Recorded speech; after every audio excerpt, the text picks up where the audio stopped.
Why does a system erase a woman who is still breathing? The voice said quietly through the rain, and the waitress didn't even turn her head.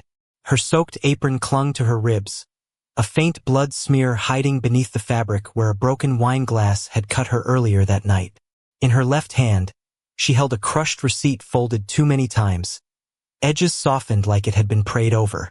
Behind her, the camera above the service exit flickered once, then went dark. And in that same second, a man standing in the rain decided she did not belong to the world that was trying to delete her. 3 seconds later, he started following her. The waitress stopped walking the moment her phone vibrated in her apron pocket, a single notification lighting up the cracked screen through wet fabric. Unknown number. Check the West camera feed. It never recorded you. She didn't turn around, didn't react, but her fingers tightened around the folded receipt so hard the paper softened further, as if it had been soaked in memory instead of rain. Behind her, the restaurant's service exit door clicked once, then stayed locked, even though she hadn't touched it. And across the street, a man in a black suit adjusted his position just slightly, as if confirming she had just crossed into a version of the night that was no longer supposed to exist. The waitress stopped breathing for half a second when the system terminal in the staff corridor refreshed itself and quietly replaced Table 9's reservation note with a new line that hadn't been there 30 seconds ago. Companion service verified, signed. Unknown authority. Her fingers tightened around the receipt in her pocket so hard the paper finally tore at the corner, exposing a second hidden stamp underneath the ink bleed. One she had never seen before, marked with a timestamp that matched a moment she could not remember living. Behind her, the supervisor's voice softened into something almost reassuring, almost human. You should stop looking at things that don't belong to you. But before she could answer, a low notification chimed from her old backup phone buried in her apron. One she had not turned on in months, and the screen lit up, with a single deleted voicemail restored by unknown sync. A man's voice, calm, precise, saying, "Do not serve Table 9 under any identity you recognize." The sound of it made her stomach drop not from fear, but from recognition she could not explain. The mafia boss had not spoken yet. He stood at the edge of the service corridor entrance, watching her instead of the screen, noticing how she didn't react like someone learning something new. She reacted like someone remembering something forbidden. His eyes shifted briefly to the terminal, then to the supervisor's hand, which had subtly moved to close the system log window too quickly, too cleanly. "Say that again," he said quietly, not to the supervisor, not to the waitress, but to the room itself, as if it might confess under pressure. The supervisor smiled, careful and practiced. "There's nothing to repeat, sir. Just a system correction. We get glitches when staff get overwhelmed." The word overwhelmed was placed gently, like a blanket over a wound. The waitress shook her head once, almost imperceptibly, and stepped closer to the terminal, ignoring the supervisor's attempt to guide her away with a light touch at her elbow. "I didn't work that table at that time," she said, voice steady but low, as she traced the printed timestamp with one finger. "I was in the kitchen at 8:14. I remember because the dish machine jammed and I had to reset it twice." A silence formed immediately, not empty, but pressurized. The supervisor laughed softly, too fast. "Memory is tricky during long shifts." The mafia boss finally moved closer, not rushing, just narrowing the distance until he could see the metadata line on the screen without leaning. His gaze lingered on the timestamp mismatch, then on the system signature, the kind of administrative authorization that did not exist in normal staffing hierarchy. "Who signed this override?" he asked. No emotion in it, just structure. The supervisor hesitated for the first time, eyes flicking away a fraction too late. "IT compliance," he said. "Probably automated."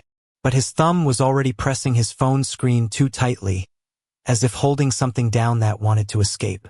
The waitress noticed it. She noticed everything now, the delay before his answer, the way his smile arrived after the words instead of with them, the way his body angled itself slightly between her and the terminal. She pulled the torn edge of the receipt fully out of her pocket and placed it on the counter beside the screen. "Table 9 doesn't exist in the floor map," she said, "but I was assigned to it anyway." The mafia boss looked down at the receipt. For the first time, his expression changed, not into belief, not into doubt, but into calculation. Because the ink on the paper matched a server log entry that should not have been accessible outside encrypted admin channels. And as the supervisor reached again for his phone, too quickly, too carefully, the terminal blinked once. Then briefly displayed a different line that should not have been visible at all. Table 9 access granted only during system blind window. The waitress didn't move when the security guard stepped into the corridor and gently, almost politely, placed a hand between her and the system terminal, as if guiding a guest away from a restricted door. "Ma'am," he said softly, voice trained in courtesy. "This area is for authorized administrative staff only." The word ma'am didn't fit her, and that was the point. Behind him, the supervisor adjusted the terminal window again, trying to close the line that showed Table 9's blind window access. But the screen froze for half a second longer than it should have, long enough for the mafia boss to see it too. He didn't interrupt. He never interrupted things that were revealing themselves. Instead, he stood a few feet back, still unreadable, watching how quickly the room tried to return to normal around something that clearly wasn't. The waitress calmly lifted her hand and adjusted her name tag, not out of nervousness, but precision, as if correcting something that had been misfiled for too long. "I just need to confirm one line," she said, voice even. The guard smiled, patient but firm. "If there's an issue, you can report it through HR in the morning. Right now, we're in the middle of a private compliance check." Compliance check. The phrase was smooth, enough to sound reasonable, but it pressed down on her like a lid being closed slowly. A second guard appeared at the far end of the corridor, not rushing, just positioning himself so the exit felt farther than it was. The supervisor finally spoke again, tone gentle, almost apologetic. "You've had a long shift. Sometimes systems mix things up when people are tired. It's not unusual." He said it like kindness, like concern, like she was the variable in the equation that needed correction. The mafia boss stepped forward just slightly, enough for the nearest guard to notice him, and the guard immediately straightened, recalibrating posture without a word being exchanged. That small reaction didn't go unnoticed by the waitress. Nothing did anymore. She placed the torn receipt flat on the metal counter beside the terminal again, smoothing it carefully as if it mattered more than the conversation happening around her. "Then show me the original assignment log," she said. Not loud, not emotional, just direct. The supervisor chuckled lightly, a sound designed to dissolve tension without acknowledging it. "We don't need to escalate this." But his hand had already moved the terminal into a restricted mode, the kind that removed audit history from view. That was the first mistake. The mafia boss saw it immediately. Not the action itself, but the speed of it. Too practiced, too automatic, like hiding something that had been hidden before. The guard beside the waitress reached for her arm again, this time firmer, still polite. "Let's step aside, okay? We'll resolve this off the floor." She didn't pull away. She simply placed her hand lightly on the counter edge, anchoring herself to something physical, refusing to be moved like an inconvenience. "I'm already on the floor," she said quietly. "That's the problem." The room shifted at that. Not visibly, but socially, like everyone recalculated where they stood relative to her. The supervisor's smile tightened for the first time, slipping at the edges. "That's enough," he said, still calm but thinner now. "We are trying to help you." The mafia boss finally looked directly at the supervisor instead of the screen. Just one question, low enough that only the closest could hear it. "Why does helping her require deleting history?" The supervisor didn't answer immediately. That delay was enough. His phone vibrated once in his pocket, and he turned it slightly away from view, too late for it to go unnoticed. The waitress saw it. The mafia boss saw it. And the guard, though pretending not to, saw the reaction in the supervisor's hand when he silenced it too quickly. "There is no deletion," the supervisor said softly, but now his tone had changed. Less polite, more controlled. "Only system correction." The terminal beeped once behind them, a soft administrative sound that should have meant nothing, but the screen briefly flashed an alert before being forced away. Audit flag triggered, manual override failed. The supervisor immediately stepped forward to block the view, body too carefully positioned, voice still smooth. As I said, glitch. But for half a second too long, his eyes didn't meet anyone's. The silence held in the corridor broke only when the waitress slowly reached into her soaked apron and placed something onto the metal counter between them. A small plastic evidence pouch she had been hiding against her body like it weighed more than paper should. Inside was an old key card, edges scratched, numbers partially worn off, stamped with a VIP service access label that didn't match any active staff directory. The moment it touched the counter, the terminal beside it flickered once, as if recognizing something it had been trained to ignore. The mafia boss didn't move closer immediately. He only looked at it, longer than anyone else in the room was comfortable with silence lasting. The supervisor let out a short laugh that didn't land. That card was deactivated months ago, he said quickly, stepping forward just enough to reassert control over the space. Probably something she picked up from Lost and Found. Staff sometimes. He stopped himself mid-sentence when the mafia boss finally raised his hand slightly, not to silence him, but to pause him like a system waiting for verification. The waitress spoke first, voice steady but lower now, careful not to fracture what little authority she still had in this room. I found it in the West Corridor drain cover yesterday, she said. Behind Table 9's service entrance. No emotion. Just placement. Just fact.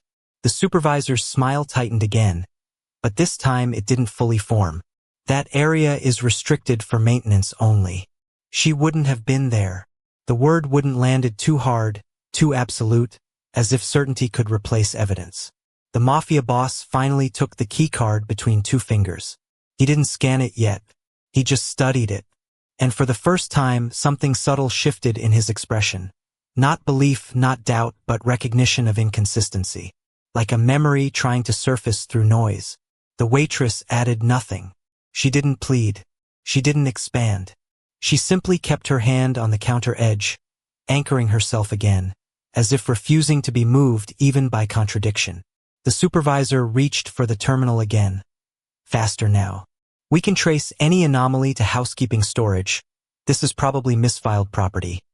But his explanation fractured slightly when the mafia boss finally inserted the key card into a portable reader from his pocket instead of using the restaurant system. The device beeped once, then paused. Too long. The screen loaded slowly, as if unsure whether to obey. Then it displayed a single archived log line that should not have been accessible outside internal audit clearance.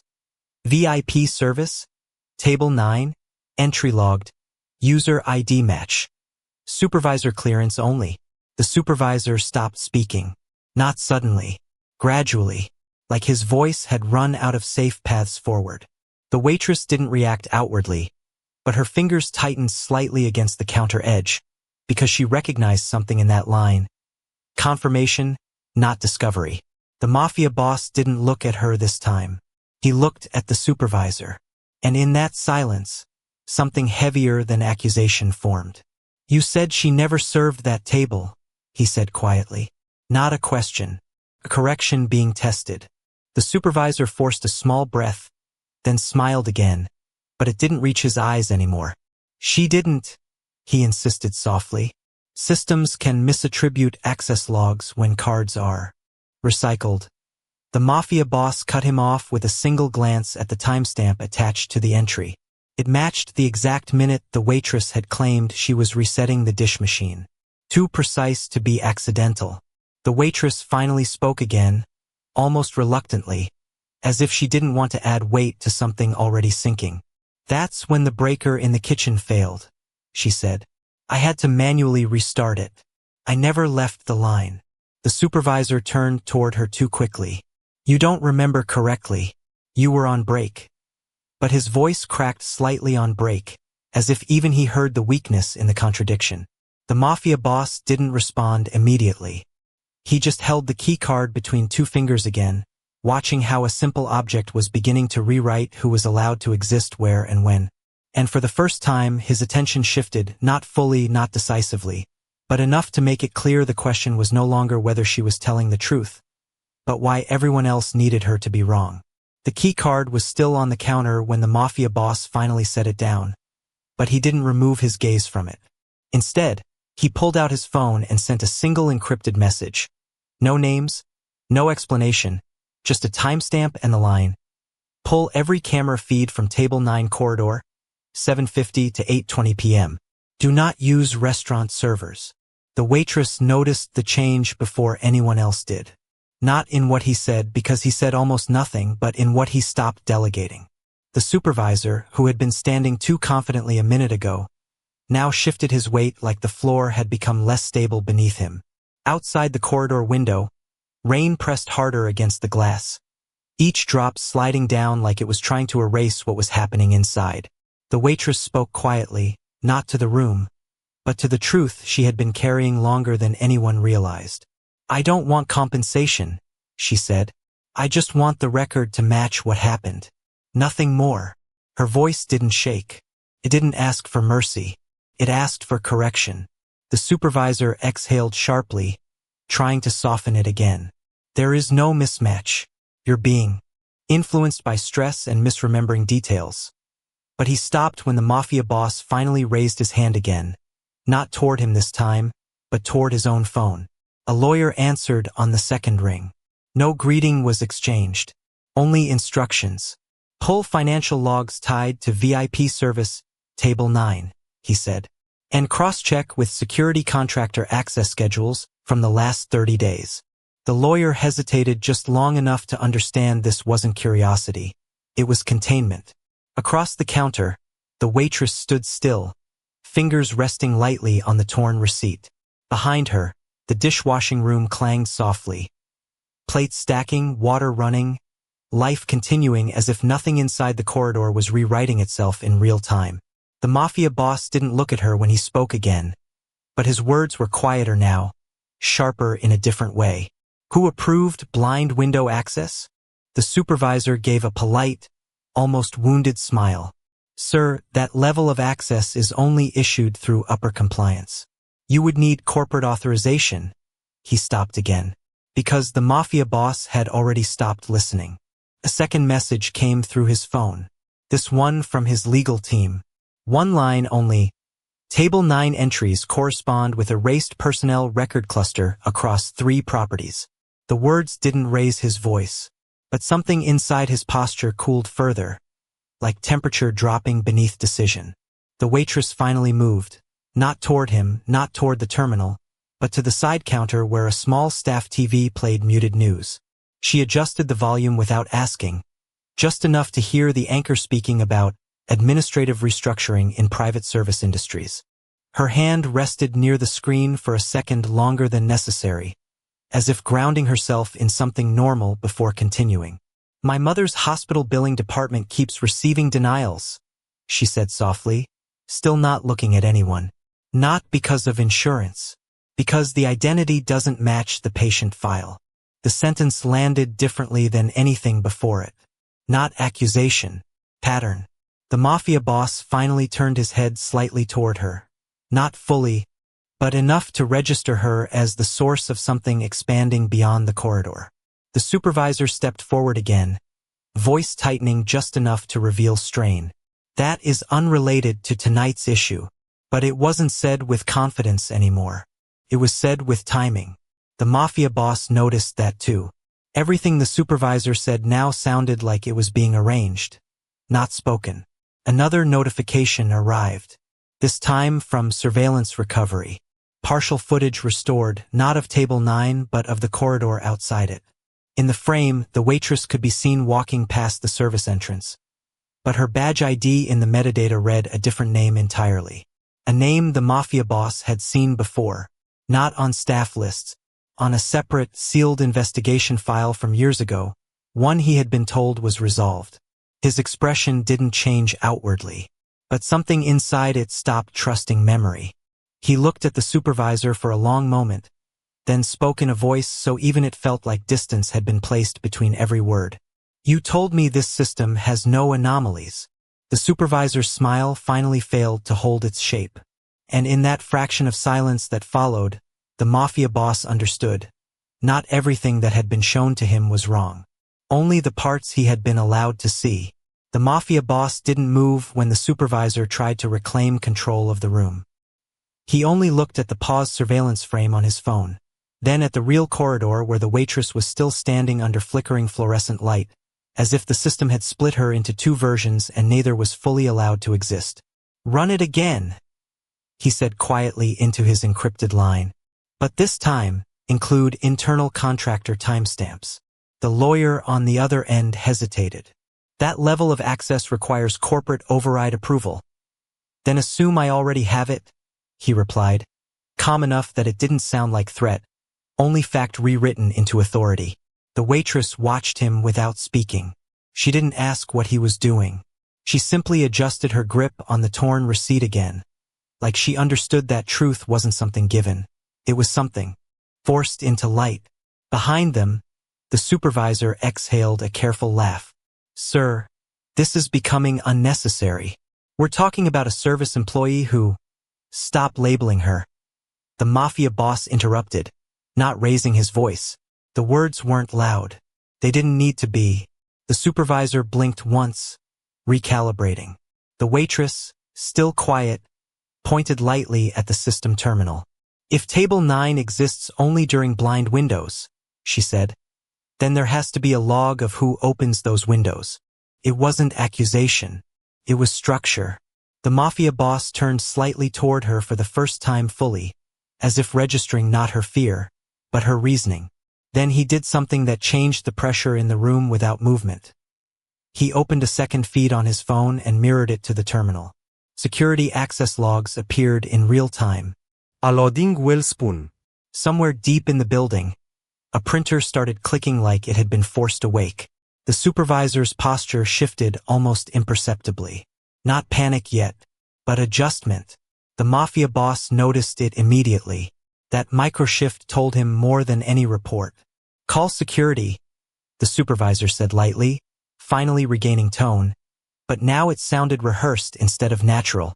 A guard moved toward the hallway exit, but stopped when the mafia boss spoke again. "Don't." One word. No explanation. The guard froze anyway. The waitress stepped forward slightly, not toward power, but toward clarity. "The receipt timestamp is wrong," she said. "It says I served table 9 at 8:14. I was in the kitchen resetting the dish machine at 8:14. I remember because the alarm went off twice." Silence tightened again. The mafia boss didn't look at her face this time. He looked at the supervisor's hands. They were no longer still. One finger tapped against his own phone screen, too slow, too deliberate, like someone trying to decide whether to erase something before it was seen. The mafia boss raised his voice for the first time, not loud, but public enough to change ownership of the room. "Show me the raw shift log, not the edited view."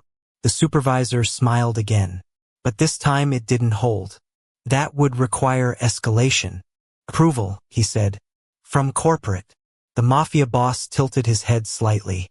"Then escalate." That was when the first real crack appeared, not in the system but in the supervisor's certainty. Because he didn't immediately respond. Instead, he looked toward the corridor door, just for a fraction too long. The waitress noticed it. So did the mafia boss. A sound came from the terminal, an incoming file transfer beginning without permission. "CCTV restoration request. Source unknown." The loading bar appeared on screen like something forcing itself into existence. The supervisor took a half step back before catching himself. "There's nothing to see," he said too quickly now. The words were thinner. The mafia boss didn't answer. He just waited, still as pressure before collapse. The waitress leaned slightly closer to the screen, her voice almost quiet enough to disappear. "That's not true," she said. "Because something always gets recorded before it gets erased." And for the first time, the supervisor didn't correct her immediately. He just stared at the loading bar as it reached 70% and stopped. The room didn't move. Even the rain outside seemed to hesitate. Then the mafia boss spoke softly, almost absent-mindedly, as if connecting dots he should have seen earlier. "You've been controlling what I'm allowed to see." The supervisor's smile finally broke. Not fully, just enough to show it had been holding something underneath the entire time. And in that fracture of expression, he realized something worse than exposure. The waitress was no longer the only variable in the room. The loading bar on the terminal froze at 94%, and the entire corridor seemed to hold its breath with it. The mafia boss didn't look at the screen anymore. He looked at the supervisor's reflection in the black glass instead, noticing how the man's posture had shifted into something defensive rather than managerial. The waitress stood still beside the counter, one hand still resting on the torn receipt, as if anchoring the truth to something physical so it couldn't be pulled back into silence. Then the terminal chimed, not a system alert, but a raw audio file unlocking itself. A voice filled the corridor, slightly distorted, but unmistakably human. Table 9 clearance was never supposed to be traceable. If anyone asks, the waitress was never assigned there. The voice belonged to someone inside the system, someone who had believed they would never be heard again. And in that instant, the mafia boss stopped moving entirely. The attorney's email arrived first. Then the silence after it stopped being a suggestion and became a command. Within 30 minutes, the system logs across the restaurant network stopped updating in real time, frozen under a legal preservation order. The supervisor was no longer speaking, not because he had nothing to say, but because everything he might say had already been reclassified as evidence. The waitress stood still near the counter, watching the terminal where her name finally stopped changing mid-sentence. For the first time, it did not disappear. It stayed. And across from her, the mafia boss finally set the torn receipt down, not as proof anymore, but as something returning to its owner.